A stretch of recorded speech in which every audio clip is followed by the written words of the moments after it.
కానీ అలా వంగుని ప్లేట్ లో బోండా వేస్తూ ఉంటే విషమోహినిలే ఫ్యామిలీ రూమ్ లో కూర్చోండి, నేను అక్కడ టిఫిన్ పట్టుకొస్తా. అలాగే రాణే స్పెషల్ మసాలా దోశ త్వరగా రావాలి. తీసుకోండి, మీకు ఇష్టమని బాగా నెయ్యి వేసి తీసుకొచ్చారు. ఏమిటి ఇలా వచ్చి అలగడిపోతా?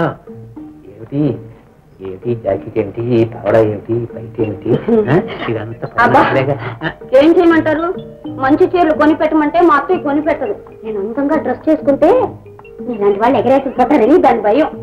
పోతూ పోతూ మా నాన్న 10,000 రూపాయలు ఇస్తే నాకు పెళ్లి పెట్టాక చేయకుండా బాగా తినేసి ఇలా అడ్డమైన చాకరీ చేయించుకుంటా ఉంది. ఏమిటి 10,000 తినేసిందా? దొంగమ్మంట. దాని పాప అదే పోతుంది. ఇదిగో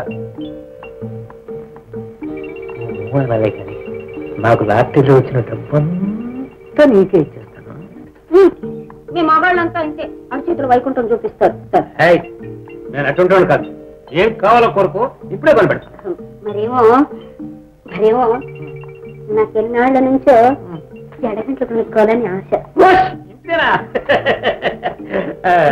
ఇదిగో ఈ 500 తీసుకుని జడగంటలే కర్మ, గుడిగంటలే కొనుక్కో.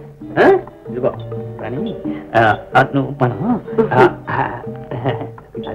రాణి ఎవరన్నా చూస్తారు, చూస్తే సిగ్గుపడి వాళ్ళే పోతారు. చూడరాని వదలండి. ఫ్యామిలీ లేని వాడివి ఫ్యామిలీ కింద కిందకు వచ్చావు.